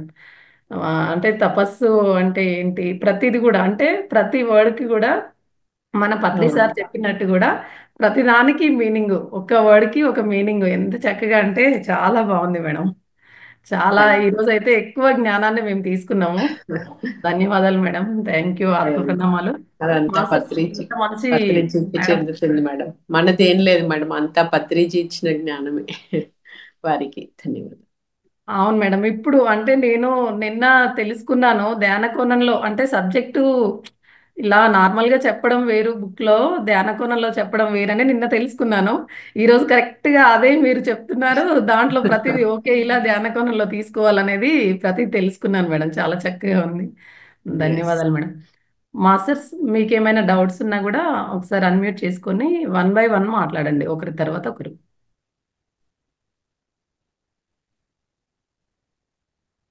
మేడం చెప్పిన దానిపైన డౌట్ ఉన్నా లేకుండా మేడం ఎలా చెప్పారు ఏంటి అనేది కూడా ఒకసారి అన్మ్యూట్ చేసుకొని మాట్లాడండి. ఆచిత మేడం మాట్లాడండి మేడం. నమస్తే సార్. చాలా అద్భుతంగా చెప్పారు మేడం. మళ్ళీ రామాయణం అలా ఆ కాలంలోకి వెళ్ళినట్టు కళ్ళకి కట్టినట్టుగా చాలా చక్కగా అద్భుతంగా చెప్పారు మేడం. ధన్యవాదాలు మేడం. Thank you. సీతాయనము రీసెంట్ గా అంటే కొంత భాగం తెలుసుకున్నాం మేడం, మొత్తంగా కాదు. మళ్ళీ సీక్వెన్స్ లో ఇప్పుడు ఇది కూడా కొంచెం మ్యాచింగ్ లో ఉండడం వల్ల సీతామాత గురించి కూడా తెలుసుకున్నారు. అపోహలు అప్పుడే పటాపంచలు అయిపోయాయి అందరికి. చాలా బాగుంది మేడం. అవును. నమస్కారం మేడం. నమస్తే సార్. రామాయణము మనం విన్నాము, కానీ రామాయణంలో ఈ రోజు తెలుసుకున్న ఈ విషయాలు ఎక్కడ నేను వినలేదు మేడం. మీ ద్వారా అమృత వచనాలు, అద్భుతమైన వచనాలు ఈరోజు తెలుసుకోవాల్సి వచ్చింది. రామాయణం విన్నాం మనం, కానీ ఇటువంటి ఆత్మాయనం, ఈ సీతాయనంలో ఉన్న ఈ అద్భుతమైన ఎవరికి తెలియని అంటే తెలుసుకున్నాను. ఇంతవరకు కూడా నాకు తెలియదు ఇది. సీత మనం రావణుడు సీతమ్మను బలవంతంగా ఎత్తుకపోయాడని మాత్రమే మనకు కథ చెప్తుంది, మన రామాయణం చెప్తుంది. కానీ ఆమెకు తెలుసు, ఆమెకు అంటే వాళ్ళు జ్ఞానవంతులు, వాళ్ళకి తెలియదా? అందుకే ఆమెకు ఇష్టపూర్వకంగానే పోయింది అనే విషయం ఒకటి. ఇంకోటి అమృతం తాగిందనే విషయం నాకు ఎక్కడ మనకు ఇది తెలియదు. ఇది ఆమె ఎలా ఉన్నదని మాత్రమే అనుకుంటాము, కానీ ఆ విషయం కూడా మీరు స్పష్టంగా చెప్పిండ్రు. అది అద్భుతం. కూడా మనకి సీతాయనంలో దీనా మిరియం గారు చెప్తారు. దీనా మిరియం గారు ఏంటంటే తను పరిచారిక అన్నమాట సీతామాతకి, సీతమ్మ అవతరణ ఉన్నప్పుడు. సో ఆమె కాలంలో ప్రయాణం చేసిందనమాట. కాలంలో ప్రయాణం చేసి తను గతంలోకి వెళ్ళిపోయింది. గతంలోకి వెళ్ళి అప్పుడు ఉన్నటువంటి ఆ పరిసరాలు, పరిస్థితులు, అప్పుడు జరిగిన విషయాలన్నీ ఆత్మపరంగా తను తెలుసుకుంది. కొని రాసినటువంటి బుక్ అన్నమాట అది. ఇంకా పూర్తి సత్యం అది. సారే చెప్తారా బుక్ గురించి? నా చైతన్యం విస్తరించింది. నాకు ఇప్పుడు చాలా ఆనందంగా ఉంది బుక్ చదివిన తర్వాత. నాకు లోపల కాస్త బాధ వెలితి ఉండేది రామాయణం పట్ల అనేసి చెప్తూ ఉంటారు. అది అన్నమాట. అయితే మళ్ళీ ఒకసారి కూడా సార్ అందరూ సీతను అనుమానించి లవకుశుడు పుట్టే ముందు సీతను అనుమానించి పంపించిందంటారు కదా, అక్కడ కూడా అది కరెక్ట్ కాదు. సీతమ్మ తల్లి తన బిడ్డల్ని ఆ ఋషి ఆశ్రమాల్లో జన్మనివ్వాలి, అక్కడ ఆధ్యాత్మికంగా వాళ్ళు ఎదిగే విధంగా తన పెంపకం పెంచాలి. అయోధ్యలో ఉంటే అది కుదరదు కదా. ఇక్కడ ఎలా ఉంటది వాతావరణం, అక్కడ ఇక్కడ కంప్లీట్ డిఫరెంట్. ఇక్కడ ఒక రాజు రాజరిక మర్యాదలు ఇవన్నీ ఉంటాయి. కానీ అలా కాదు, సహజంగా ప్రకృతికి దగ్గరలో వాళ్ళను పెంచాలి, ప్రకృతిలో పెంచాలి అని కోరుకున్నారు. అందుకే అలా వెళ్ళారు తప్ప అది మళ్ళీ ఏదో మనకి అక్కడ స్టోరీ ఉంది అది కాదు అని చెప్తారు. ఇంకా కొన్ని విశేషాలు కూడా ఉన్నాయి సార్ దీంట్లో. వాల్మీకి మహర్షి మళ్ళీ తులసీదాస్ గా జన్మించారంట. రామచరిత్ మానస్ అని రాస్తారంట. అది హిందీలో రాశారు. అది ఉత్తర భారతంలో చాలా పాపులర్ అని చెప్తారు. మనకి ఇది ఇదివరకు తెలియదు, వాల్మీకియే మళ్ళీ తులసీదాస్ గా వచ్చారు అనే విషయము. ఎన్నో ఉన్నాయి ఇక్కడ మనకి. రావణాసురుడే హిరణ్యకశిపుడు, హిట్లర్ అని తెలియదు. హిట్లర్ కూడా వెజిటేరియన్ అని తెలియదు. ఇలా కొన్నో కొత్త విషయాలు ఉన్నాయి ఇక్కడ. చాలా బాగుంటుంది అసలు. మేడం ఇంకో పుస్తకం చెప్పారు, నేను అది చదవాలని చూడదు. యోగ వాసిష్టం సార్. యోగ వాసిష్టము. యోగ వాసిష్టం. ఓకే, చాలా బాగుంటది అది. చాలా ధన్యవాదాలు మేడం. అద్భుతమైన అమృత వచనాలు. Thank you sir, thank you.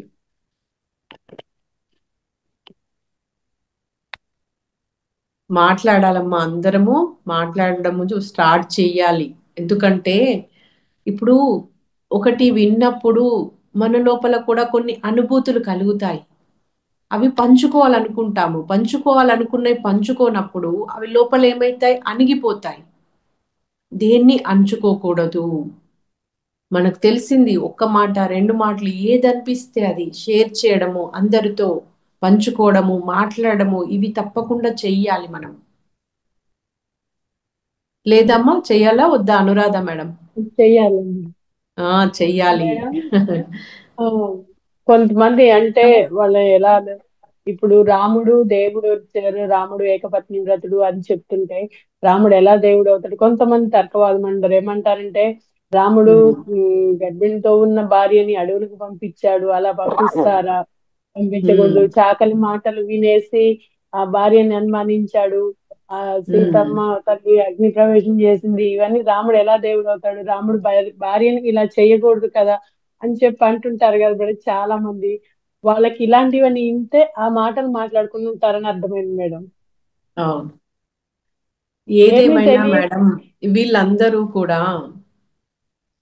తెలుసుకోవాలనే జిజ్ఞాస ఉన్న వాళ్ళు కాదు అలా మాట్లాడేవాళ్ళు. అసలు అక్కడ ఒక వ్యక్తిలో నుండి కావచ్చు, ఒక పాత్రలో నుండి కావచ్చు, అందులో మంచి ఏముంది అది మనం తీసుకోవాలి, ఆ సారాన్ని తీసుకోవాలి. వాళ్ళు ఎలాంటి వాళ్ళు ఉన్నారా లేదా, తప్పు చేసిండ్రా ఉప్పు చేసినా, అదంతా మనకెందుకు.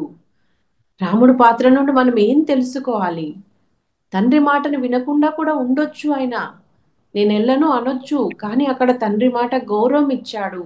అంటే తల్లి తండ్రులను ఆయన దైవంగా చూశాడు.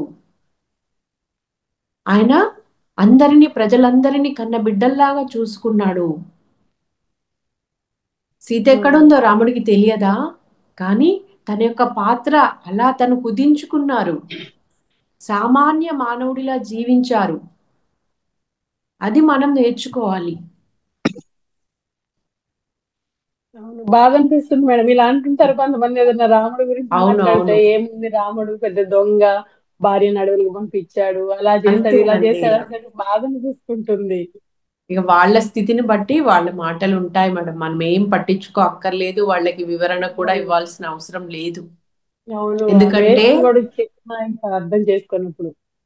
మన యొక్క ప్రతి మాట ఎంతో విలువైనది. మాట్లాడుతున్నామంటే శక్తిని ఖర్చు చేస్తున్నాము. మన శక్తిని దేనికి ఖర్చు చేయాలి? కొత్త సృష్టి నాకు జరుగుతుంది. మన మాటల ద్వారానే సృష్టి జరుగుతుంది. మన ఆలోచనల ద్వారా సృష్టి జరుగుతుంది. అక్కడ దృష్టి పోనీయద్దు. ఎక్కడా అవును మేడం, పోనీయద్దు. 100% ఇప్పుడు ధ్యానంలోకి వచ్చినాక పాజిటివ్ తెలుస్తుంది అది. ఆలోచిస్తే అవి జరుగుతున్నాయి, వర్క్ అవుతున్నాయి. ఎస్. ఏమన్నా నెగిటివ్ ఆలోచిస్తామని ప్రతి క్షణం వెనుకలో ఉండాల్సి వస్తుంది. అలా ఆ ఉంటుంది మేడం. నెగిటివ్ థాట్ వచ్చినా అది జరిగిపోతుంది. కాబట్టే మన దృష్టి ఎప్పుడు కూడా మంచి విషయాల మీదనే ఉండాలి. అంతే. అవి ఇగ్నోర్ చేసేయాలి. అవి చెవుల వరకు కూడా రావద్దు. అక్కడనే వదిలేసేయాలి. అట్లా ఉండాలి మనం. అంటే అది అలాంటి వాళ్ళు గ్రంథము ఆ, బాగుంటుంది ఎలా ఉందో అనిపిస్తుంది అలా నాకు. కాకుండా మార్పు జరిగింది కాబట్టి ఇట్లా ఉమ్, సీరియళ్లలో సినిమాలలో అందరికి కూడా ఇట్లా రామాయణము మారిపోయినట్టుగా తెలిసింది కాబట్టి అలా అపోహలు అలా ఉన్నాయి కాబట్టి మనకు సీతాయనం ద్వారా చాలా క్లుప్తంగా సీతామాత ప్రకృతితో ఎలా అనుసంధానం అయింది. ఇంకా 40 మాస్టర్స్ లో కూడా ఇలా చెప్పారుగా మేడం, అర్ణ మేడంది ఉంది కదా. అవునవును. అవును, అది దాంట్లో జరుగుతుంది ఏంటంటే మేడం ఇప్పుడు. సీతామాత తను కూడా ఆ ఉమ్, ఎట్లా ఒక ఆ, భార్యనే కాబట్టి ఉమ్, రాముడు కూడా ఎలా ఉన్నా కూడా నేను ఉమ్, సహనంగానే ఉన్నాను అనేది కూడా ఆమె సందేశం ఇచ్చింది. అంటే అవును. ఆడవాళ్ళు ఒక భార్యగా ఉన్నప్పుడు ఎలా ఉండాలి అనేది, ఇంటిని ఉమ్, భర్తని ఎలా చూసుకోవాలనే సందేశం కూడా సీతమాత అవును ఇచ్చారు. అవును అవును. అట్లాగే లక్ష్మణుడు ఇప్పుడు సీత భార్య కాబట్టి రాముడితో పాటు అడవులకు వెళ్ళింది. మరి లక్ష్మణుడు ఎందుకు వెళ్ళాడు అని అడుగుతారన్నమాట ఇక్కడ క్వశ్చన్. అవును. లక్ష్మణుడు ఎందుకు వెళ్ళారు అంటే లక్ష్మణుడు బుద్ధికి ప్రతీక. తన బుద్ధి ఏం చెప్పింది తనకి? తన అన్నా వదినకి అడవిలో వాళ్ళకి తన సహాయం అవసరము. తను సేవ చేసుకోవాలి. తన జీవితమే అందుకుంది. రాముడికి సేవ చేయడానికే తన జీవితాన్ని తను జన్మ తీసుకున్నాను అని చెప్పి తన బుద్ధి ప్రచోదించింది ఆయనకి. అందుకని తను వెళ్ళాడు రాముడితో. అందుకే బుద్ధి మేడం లేదా మీకు అంటారు. ఆ బుద్ధి చాలా ఇంపార్టెంట్ అన్నమాట. బుద్ధి అనేది ఈ మధ్యల్ది. ఇది ఆత్మ, అవును. ఇది మనసు, ఇది శరీరము. ఈ బుద్ధి ఎప్పుడు ఇటు ఇటు కనెక్ట్ అయి ఉండాలి. ఆత్మతో కనెక్ట్ అయి ఉండాలి, మనసుతో కాదు. మనసుతో ఉంటే మనసు ప్రభావమే ఉంటుంది. ఆత్మతో ఉంటే ఆత్మ ప్రభావం ఉంటుంది, ఆత్మశక్తితో ఉంటుంది. అవును అందుకే మేడం. బుద్ధి చాలా ఇంపార్టెంట్ అన్నమాట. ఆ బుద్ధి సరిగ్గా ఉండాలి అంటే మరి ఆత్మతో కూడి ఉండాలి, ప్లస్ సర్వాత్మతో కూడి కూడా ఉండాలి. ఇది సర్వాత్మ అన్నమాట. ఇది. మేడం మేడం ఎక్స్క్యూజ్ చెప్పండి. మీ మేడం, చిన్న చెప్పండి. లక్ష్మణుడు మాట్లాడండి. ఆదిశేషుడు అవతారం అంటారు కదా. అవును. ఆదిశేషుడు ఎప్పుడు కూడా విష్ణుమూర్తికి తోడుగా నీడగా ఉంటాడు. అదే ఉమ్, లక్ష్మణస్వామి ఆదిశేషుడు. అందుకనే ఎప్పుడు కూడా రాముణ్ణి విడిచిపెట్టకుండా ఉంటాడు. ఇంకా అవును. ఇంద్రజిత్తుని చంపాలి అంటే 14 సంవత్సరాలు తిన్న ఆహారం నిద్ర లేనటువంటి వాడే ఇంద్రజిత్తుని చంపాలి. అది లక్ష్మణస్వామికే అవుతుంది. ఉమ్. అందుకనే లక్ష్మణస్వామి అరణ్యాలకు వెళ్ళాడని నాకు తెలిసినంత వరకు. ఇది ఎంతవరకు నిజము అని. అవునమ్మా. ఎందుకంటే ఒక పరమాత్ముడు అవతారం తీసుకున్నప్పుడు వారికి సంబంధించిన వస్తువులు కూడా ఒక జన్మ తీసుకొని వస్తాయన్నమాట. అలాగా మరి ఆదిశేషుడు అతని యొక్క శ్రీమన్నారాయణుడి యొక్క పవలించే పాన్పు కాబట్టి ఆదిశేషుడు లక్ష్మణుడుగా అవతారం తీసుకున్నారు అనేది నేను కూడా విని ఉన్నాను. అందుకోసమే మరి ఎప్పుడు అంటిపెట్టుకొని ఉంటాడు. రాముణ్ణి వదిలి అవును. ఉండడు ఒక క్షణం కూడా. తను పెళ్ళైనా కూడా భార్యను వదిలేసి వచ్చాడు. ఆ అంటే ఇక్కడ ఆయన తాలూకా నిద్రని ఊర్మిళాదేవికి ఇచ్చాడు, నిద్రపోడు అవును అందుకనే.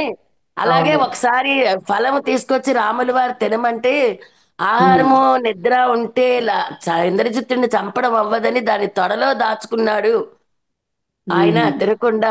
అందుకే ఇంద్రజిత్తుని చంపగలిగాడు అని నాకు తెలిసిన రామాయణం అని అదే అడుగుతున్నాను. మీరు ఇప్పుడు చెప్పారు కదా బుద్ధి ఇలా లక్ష్మణస్వామి అని. అంటే ఇది అయితే కూడా ఇక్కడ అది ఫుడ్ను జయించాడు, అది జయించాడు కానీ వదిలేయలేదు వాళ్ళు. ఆకలేసినప్పుడు అదే తిన్నారమ్మా. 14 సంవత్సరాలు చెయ్యాలి కాబట్టి అయితే ఇక్కడ ఇంద్రజిత్ అంటే ఇంద్రియాలను జయించిన వాడు. జయించిన వాడు. ఇంద్రియాలను జయించిన వాడిని జయించాలంటే వీళ్ళు కూడా ఇంద్రియాలను జయించిన వాళ్ళై ఉండాలి. ఇక్కడ జయించడం అంటే వాటిని పూర్తిగా త్యాగం చేయడం అని కాదమ్మా అర్థము. వాళ్ళు ఫుడ్ ఉన్నా ఓకే, వాళ్ళు లేకపోయినా ఓకే, అలా డిటాచ్డ్ గా ఉండగలుగుతారన్నమాట. అది ఉంటే స్వీకరిస్తారు, మొత్తం తినకుండా ఉంటారని ఏం లేదు. ఇప్పుడు కాదు ఆహారం కాదు లేదు. 14 సంవత్సరాలు ఉమ్, నిద్ర ఆహారాలు మానిన వాడినైతేనే ఇంద్రజిత్తు చనిపోతాడు, అతని చేతిలో అయితేనే. ఇంకొక శాపం కూడా ఉంది, మామగారి చేతిలోనే ఇంద్రజిత్తు చనిపోవాలి. ఆ మామగారు ఎవరయ్యా అంటే ఆదిశేషుడు అవతారమైనటువంటి లక్ష్మణస్వామి.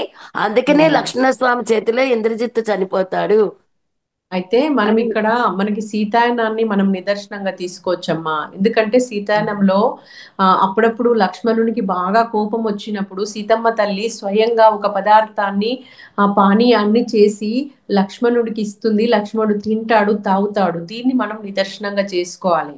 అంటే అక్కడ వాళ్ళు చెప్పింది, అక్కడ దానికి అటాచ్మెంట్ లో ఉండకూడదు. ఫుడ్ కి వాళ్ళు ఉన్నా ఆ, ఓకే, వాళ్ళకి లేకపోయినా ఓకే. జయించడం అంటే ఇది అమ్మా, దాన్ని మొత్తము త్యాగం చేసి తినకుండా తాగకుండా ఉండడం అని కాదు. అది ఉన్నా ఉంటారు, లేకపోయినా ఉంటారు.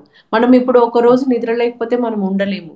అట్లా కాదు, వాళ్ళు నిద్రను ఒకవేళ నిద్రపోవడానికి సమయం వస్తే పోతారు, కానీ నిద్ర లేకుండా కూడా ఉండగలుగుతారు. జయించడం అంటే అది. అది లక్ష్మణుడు ఆ స్థితిలో ఉన్నాడనమాట, లక్ష్మణస్వామి. అది thank you madam, thank you. కొత్త కొత్త విషయాలన్నీ తెలుసుకుంటున్నాం మేడం ఈ ఛానల్ ద్వారా. అవునవును. లలిత ఎస్. గారికి, సుమా గారికి కూడా చాలా చాలా అభివందనాలు. తెలియని ఎన్ని విషయాలు వీటి ద్వారా నేర్చుకుంటున్నాము, ఇలా డౌట్లన్నీ క్లియర్ చేసుకుంటున్నాము. మనం థ్యాంక్ యూ మేడం. సీతాయనంలో చేసే కూడా సీతాయనంలో కూడా ఊర్మిళాదేవి నిద్ర కాదు ధ్యాన సాధన చేసింది అని, ఆ అవును, శక్తి ఆ, మన లక్ష్మణునికి అంటే దారపోసింది అన్నట్టుగా విన్నాం మేడం.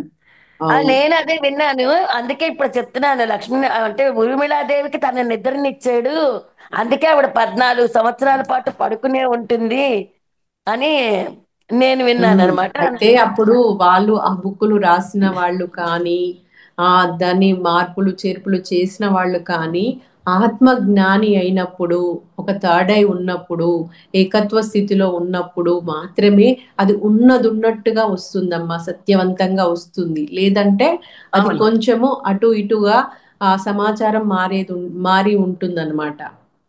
సో ఇక్కడ ఏంటంటే అప్పుడు ధ్యానం తెలియదు ఎవరికి, కాబట్టి ధ్యానాన్ని నిద్రగా చెప్పారు ఓ, అలాగా. ఓహో, ఓకే కానీ మేడం, థ్యాంక్ యూ. ఆహారం అనే దానికి మాత్రము ఎంతో విశిష్టత ఉందమ్మా. అందుకే సీతమ్మ తల్లి ఎవరు బాధలో ఉన్నా సరే ఫస్ట్ తను చక్కగా ఏదో ఒక పానీయం తయారు చేసి వాళ్ళకి తీసి వాళ్ళకి తీసుకెళ్లి వాళ్ళతో తినిపించడం, తాగిపించడం చేసేది. ఎందుకంటే వాళ్ళు ఏదన్నా బాధలో ఉన్నప్పుడు మనం వెళ్ళి ఒక్క మాట మనం ఏదో సానుభూతిగా మాట్లాడితే వాళ్ళకి ఏం లాభము? వాళ్ళ బాధ తొలగాల, శాంతి కలగాలంటే ఆ చేత ఆ ధ్యాన చేసి ఆ యోగి కాబట్టి అమృత తుల్యమైనటువంటి ఆ పానీయము, ఆహారము వాళ్ళకి తినిపించి తాగిపించి వాళ్ళ బాధను ఉపశమనం చేసేది సీతమ్మ తల్లి. అలాగే పత్రిజీ కూడా అదే చేశారు. ఎంతో మంది యోగమాతలు, యోగులు కూడా చేస్తున్నది, గురువులు చేస్తున్నది కూడా అరే, సాయిబాబా అదే చేశారు. ఆ వాళ్ళు వండే ఆహారానికి అది అమృతంతో సమానం అన్నమాట. అది మనకి ఏది కావాలో దాన్ని ఇస్తుంది. అందుకే మనం కూడా మరి ధ్యానం చేసి చక్కగా ఆహారాన్ని వండాలి ఇంట్లో, మంచి మనసుతో, పవిత్రమైన ఆలోచనలతో. ఏదో చిరాకుగా పరాకుగా వంట చేయకూడదు. థ్యాంక్ యూ అమ్మా. Thank you madam. చాలా చక్కగా డౌట్స్ కూడా ఇంకా మాకు ఎక్కువ సబ్జెక్ట్ వచ్చింది. చాలా బాగా చెప్పారు మేడం. ధన్యవాదాలు. ఆత్మ ప్రణామాలు madam. Thank you Suma madam. మీరు కూడా ఎంతో చక్కగా, ఎంతో అద్భుతంగా ఆ, ఇంత చక్కటి ప్రోగ్రామ్స్ నిర్వహిస్తూ ఉన్నారు, కోఆర్డినేట్ చేస్తూ ఉన్నారు. Thank you ma'am. మాస్టర్స్ మేడంకి ఒకసారి అందరము ఆత్మ ప్రణామాలు, ధన్యవాదాలు తెలుపుకుందాం మాస్టర్స్. పత్రిజీకి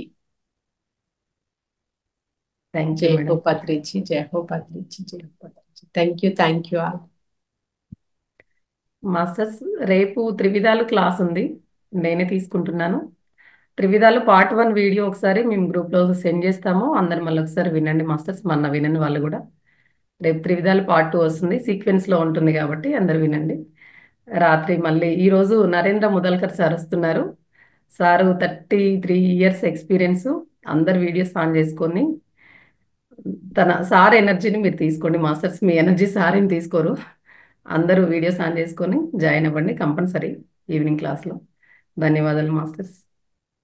మేడం మీరు ఏమనుకోనంటే స్మాల్ చెప్పండి మేడం.